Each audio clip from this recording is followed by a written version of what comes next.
Buenos días, mis amados hermanos y amigos, qué bendición. Una vez más nos vamos a encontrar este domingo para compartir la palabra de Dios. Les envío un fuerte saludo y abrazo a cada uno de ustedes donde quiera que nos están observando.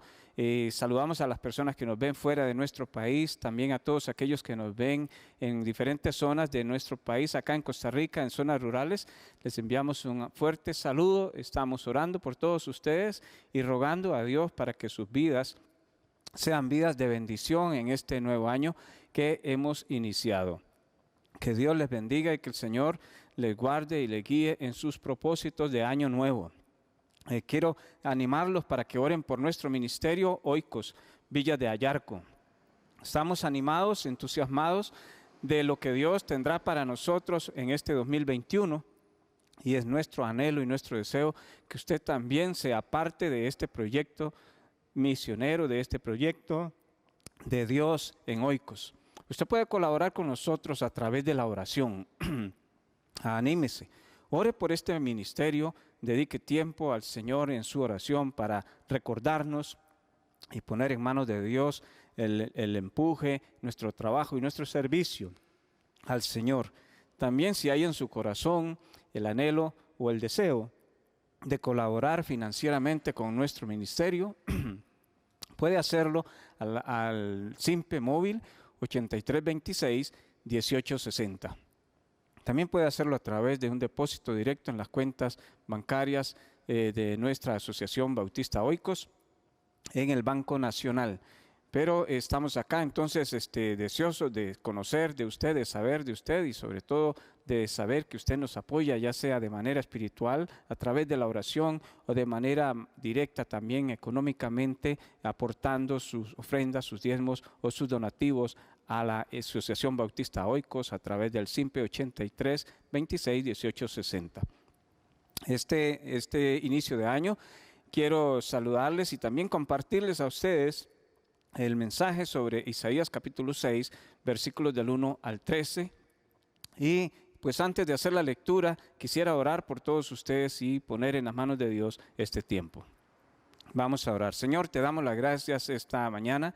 Gracias por la oportunidad que tú nos das de traer tu palabra a tu iglesia, a tu pueblo. Y oro, Señor, para que la manera como lo hacemos sea sencilla, sea fácil de entender y sobre todo, Señor, que en nuestros corazones haya el deseo de aplicar las enseñanzas de tu palabra. Que tu bendición sea sobre cada una de las personas que están escuchando, no solamente acá en el templo, sino en sus hogares, que cada uno de ellos pueda sentir tu presencia en sus vidas y en sus corazones y actuar en consonancia a lo que tu palabra nos enseña. Gracias te damos en el nombre de Jesús. Amén y amén. Voy a hablarles un ratito acerca del profeta Isaías y sobre todo pensando en nuestro anhelo y nuestro deseo de poder llevar el evangelio a otros lugares y de poder hacerlo de la manera correcta, de poder hacerlo con vidas que reflejen la presencia de Dios a otras personas. ¿Sabe que 8 siglos antes de que Jesús estuviese allá ejerciendo su ministerio terrenal, en el año 760 se dice que nació Isaías, el hijo de Amós? Isaías nace en la ciudad de Jerusalén. Es un joven, se dice que era un joven apuesto, una persona de la aristocracia que tenía acceso a la corte y que se codeaba con las personas de la más alta esfera de la sociedad en aquellos días. Un hombre o un joven estimado por los habitantes, los ciudadanos de Jerusalén. Isaías se casó en el año 734 posiblemente, con 734 antes de Cristo.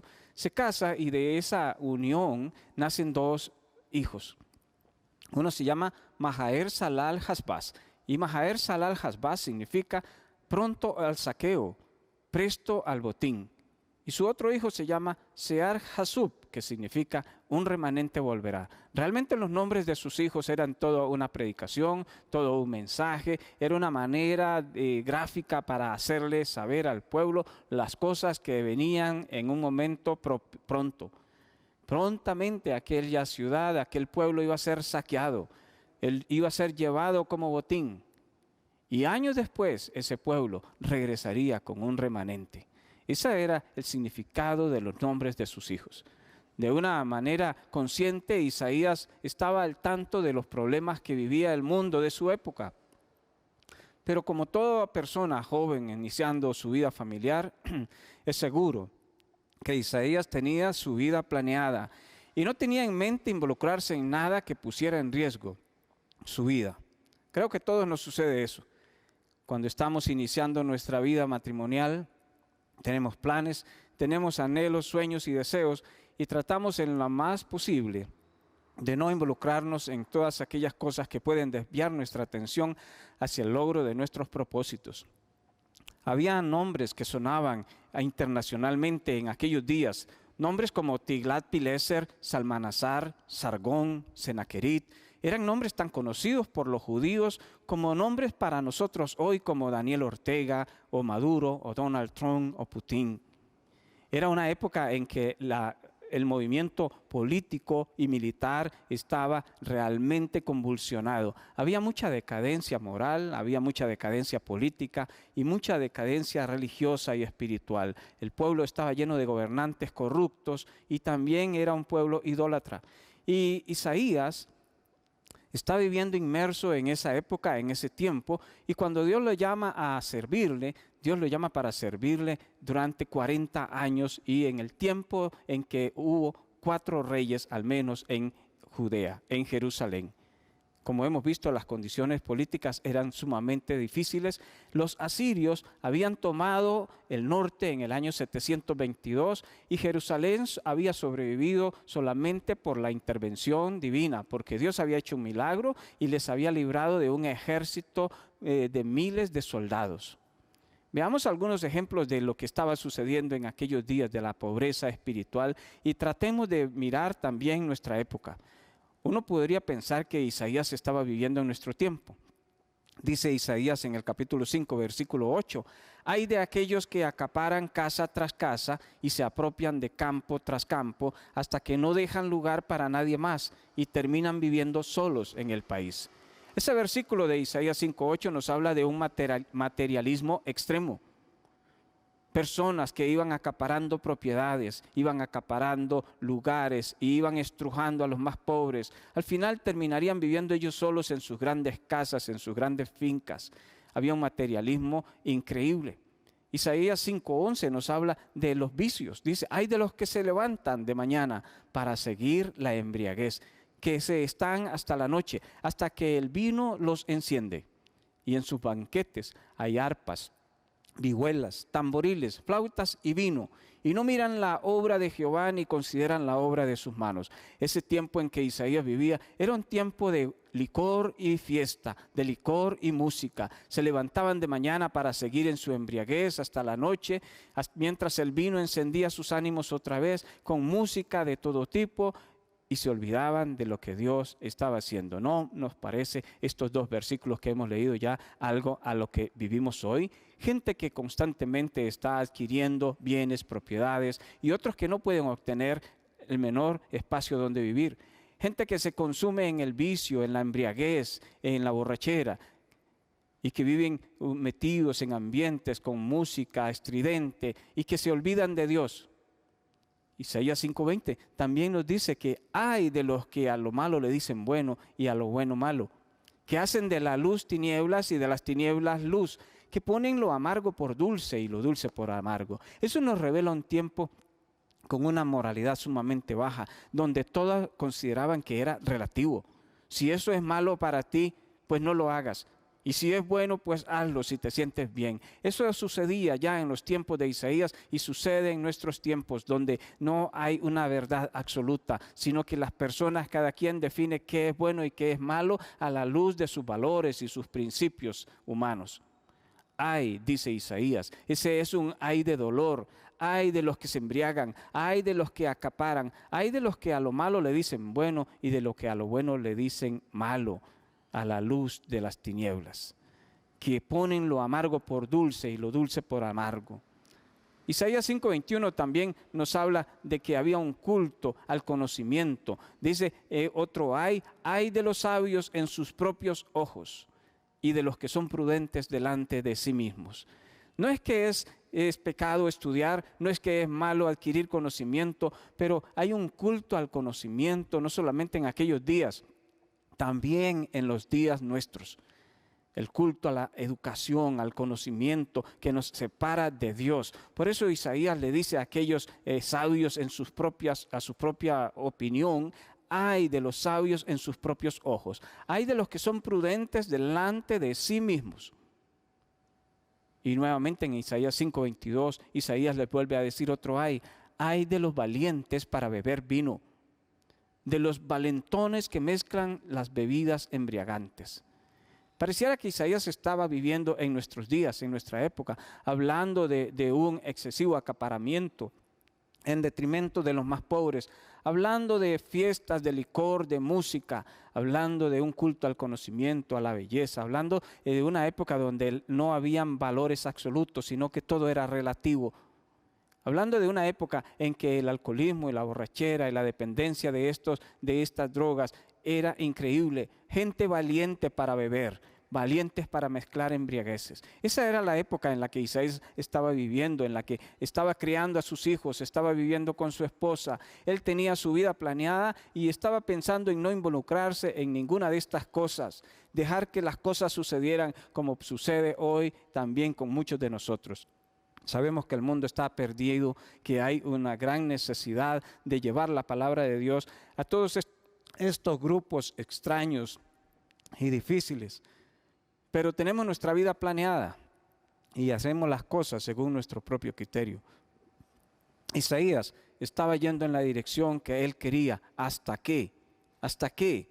Hasta que parte de su mundo se cae, hasta que parte de su mundo se hunde. Y Dios capta la atención de Isaías y le da un giro completo a su vida. Dios no llamó a Isaías en un bus o en un avión, no fue por medio de la lectura de un libro, ni se encontraba lejos de su hogar tampoco. Dios llamó la atención de Isaías por medio de la muerte de su amigo, el rey Usías.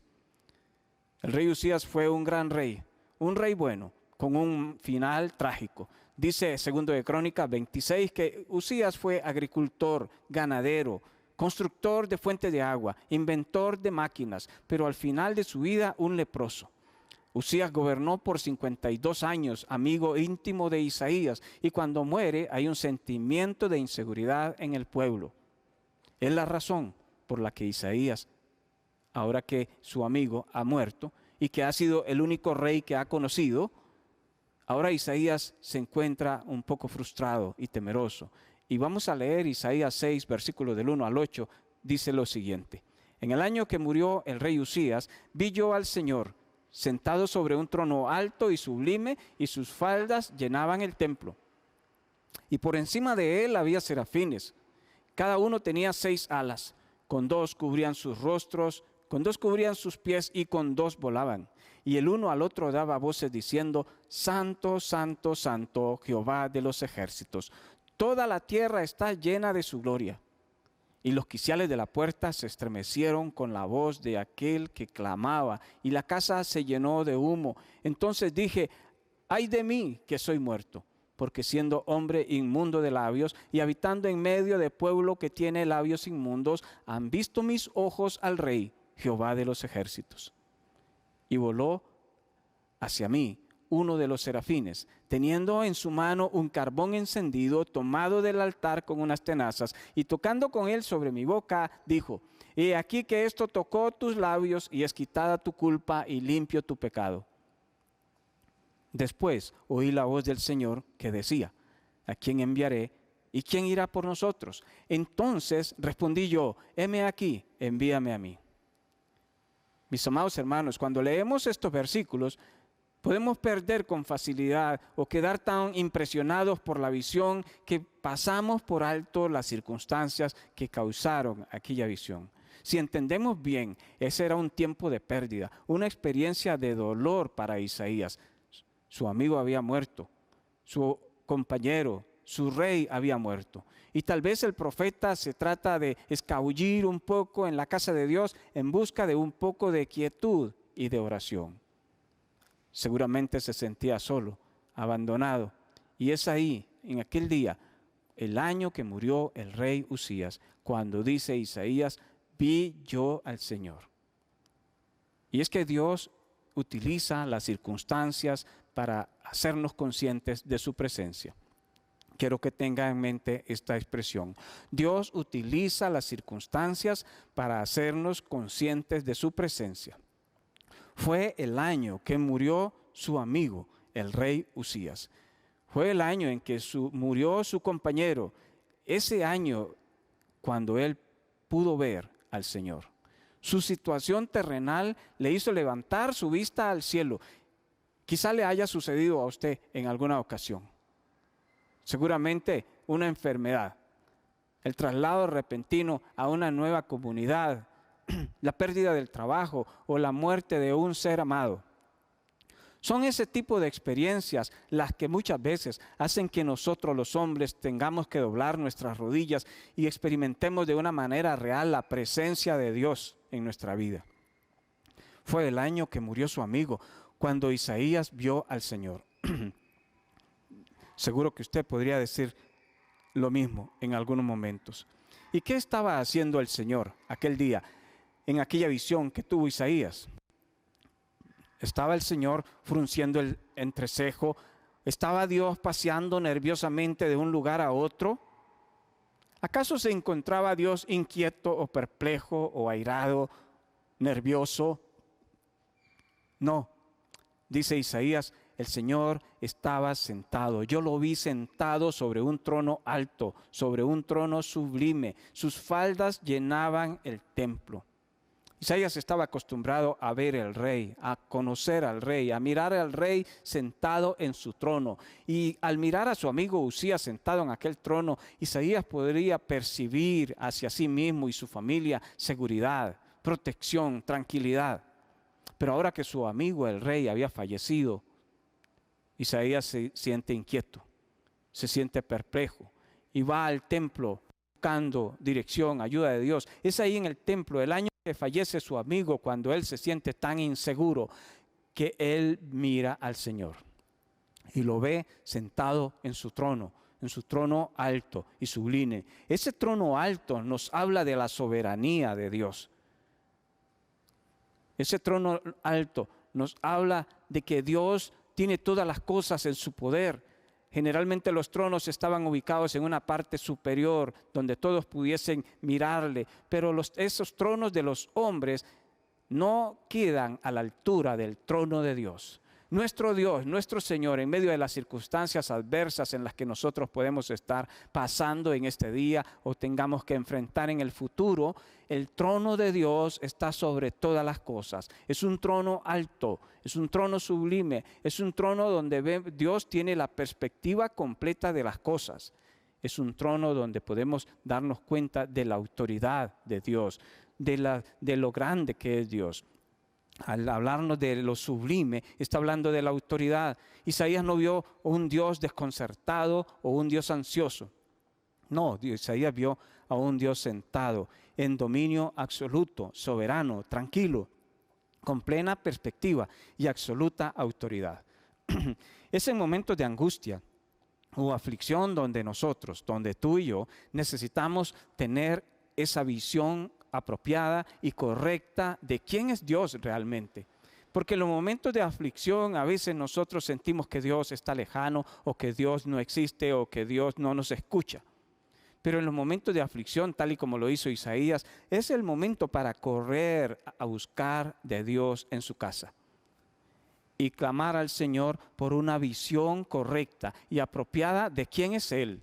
De quién es el Dios en el que hemos creído y que nos muestre realmente Dios que Él está en el control de las cosas, que Él tiene la autoridad de todas las cosas. Y dice este versículo 3, que estaban ahí unos serafines, los cuales entonaron un canto y empezaron a decir: Santo, santo, santo, Jehová de los ejércitos, toda la tierra está llena de tu gloria. Dios usa las circunstancias para llamar nuestra atención. Y aquel día, alrededor del trono, esos serafines, ángeles de fuego, empiezan a entonar un canto que Isaías escucha. Y ellos dicen: Santo, santo, santo. 3 veces Únicamente este atributo de Dios se repite, es el único atributo de Dios que se repite en la Biblia 3 veces. No vamos a encontrar en la Biblia ningún lugar donde diga amor, amor, amor es Jehová de los ejércitos, o paz, paz, paz. Pero sí encontramos varias veces en las Escrituras cuando se habla de Dios que Él es santo, santo, santo.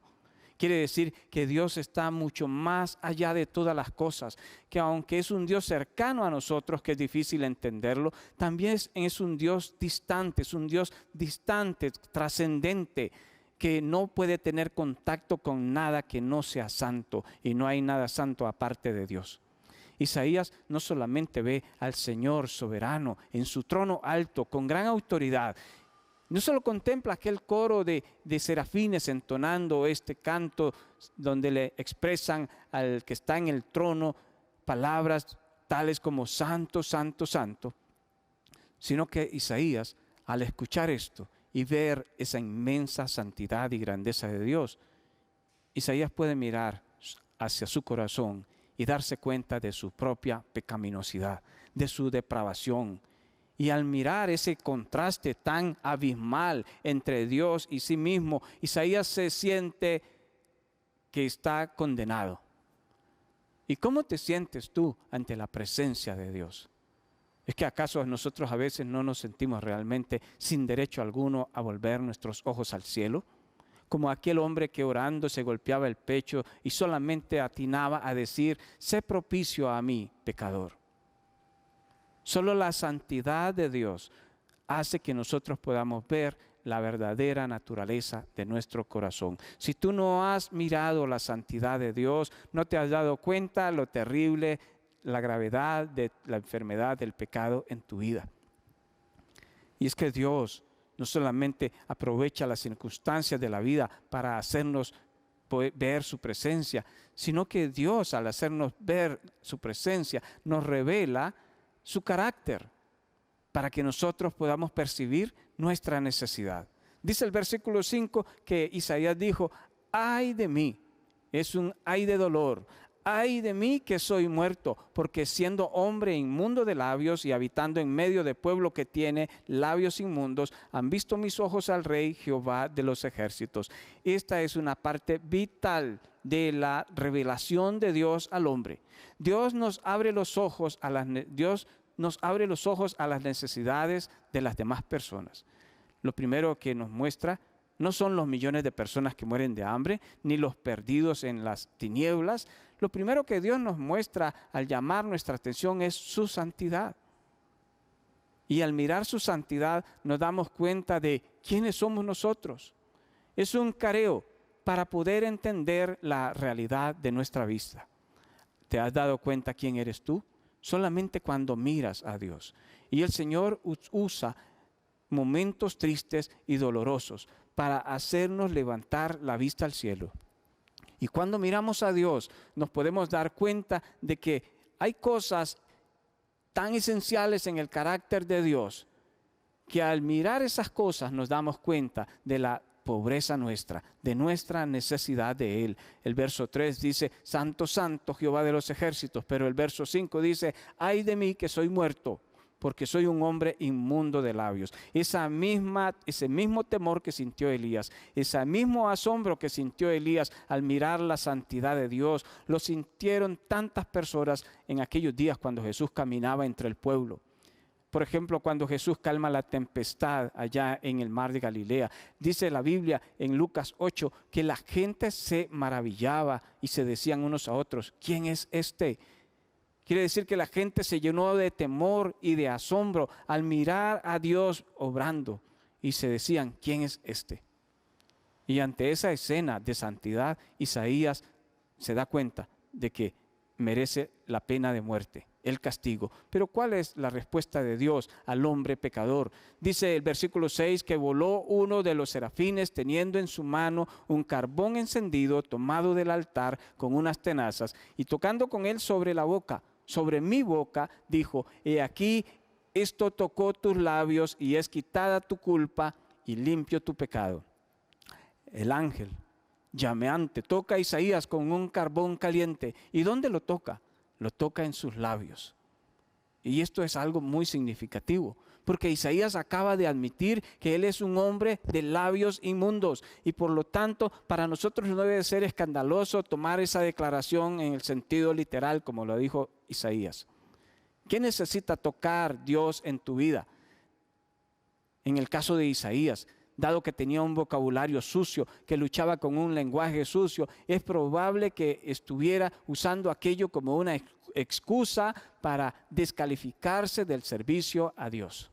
No puedo servirte, Señor, porque soy una persona con un vocabulario sucio. ¿Qué necesita tocar el Señor en tu vida para que le puedas servir? Todos tenemos excusas.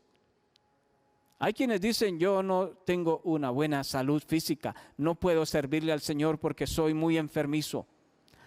Hay quienes usan su enfermedad como excusa para no servirle al Señor.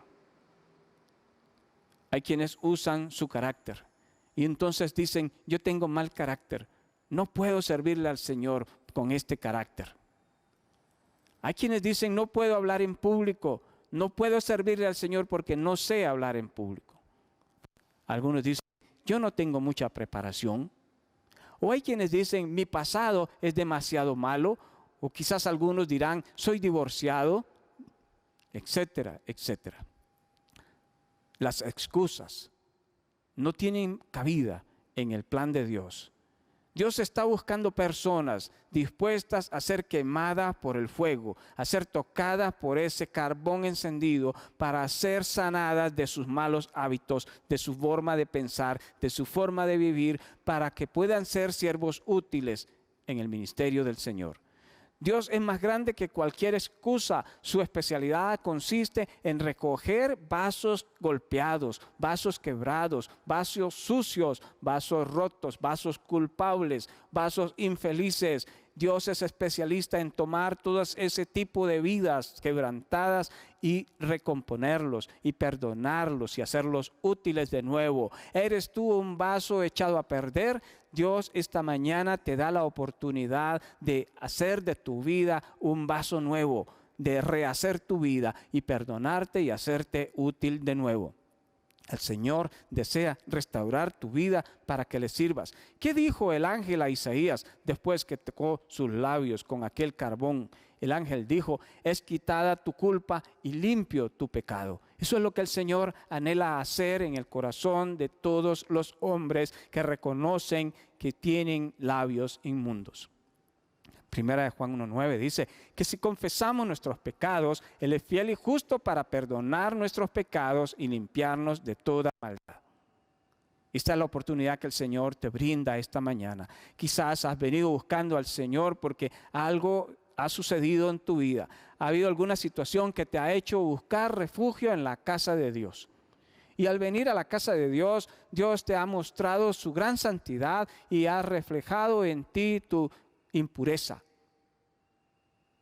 Pero el Señor no quiere dejarte así. El Señor quiere tomarte a pesar de tu situación fracasada para quemar eso en tu vida, para sanarte, para quitar la culpa, para perdonarte.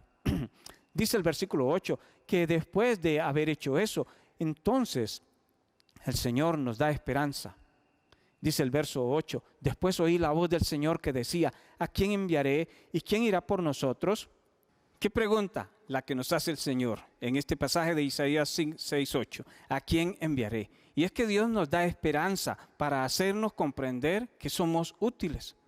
No debemos pasar por alto la primera palabra de este versículo, fue después, porque después de la pena que llevó a Isaías a ponerse de rodillas, después de que Dios se revelara como al profeta Isaías, como todo aquello que no era el profeta, que no era.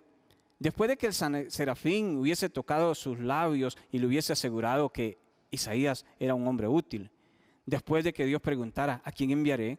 Solamente después de esta fuerte experiencia en su vida, es que Isaías estaba listo para responder al Señor de la manera correcta. ¿Sabe? Solamente después de habernos encontrado cara a cara con Jesucristo, nosotros estamos listos para ser llamados a su obra. Antes de encontrarnos con Jesucristo como nuestro Señor y Salvador, no podemos ser útiles para el ministerio del Señor. Y Dios amplía la visión. Aquel día de Isaías, al llamarlo y preguntarle a quién enviaré, Dios amplía esa visión para que Isaías mismo pueda mirar hacia su corazón y darse cuenta de la tremenda capacidad que tenía y de la disponibilidad para hacer la obra de Dios. Sin darnos cuenta, mi amado amigo y hermano, de alguna manera Dios está usando las experiencias de nuestras vidas para desviar nuestra atención del mundo en que vivimos al mundo de Él. Dios está usando esas experiencias para que nosotros podamos mirar su grandeza, su santidad y darnos cuenta de la necesidad que tenemos nosotros de Él. Dios utiliza las circunstancias para hacernos conscientes de su presencia y Dios revela su carácter para hacernos ver nuestra necesidad. Y una vez que conocemos nuestra necesidad, Dios nos da esperanza para hacernos comprender que somos útiles. ¿Qué harás tú esta mañana al haber escuchado esta experiencia que tuvo Isaías y que puede ser la tuya en esta mañana? ¿Le entregarás tu corazón al Señor? ¿Dejarás que Él queme todo aquello que no sirve en tu vida y te rendirás a Él? ¿Será este el día que tú mirarás al Señor cara a cara? Te invito para que abras tu corazón y le dejes entrar a Él como Señor y Salvador de tu vida. Ora conmigo esta mañana. Padre, te pido en este día que entres a mi corazón, que perdones mis pecados y hagas de mí un nuevo hombre, una nueva mujer. Que me ayudes, Señor, para tener una vida disponible para el servicio de tu obra, ahí donde tú me llames, donde quiera que sea.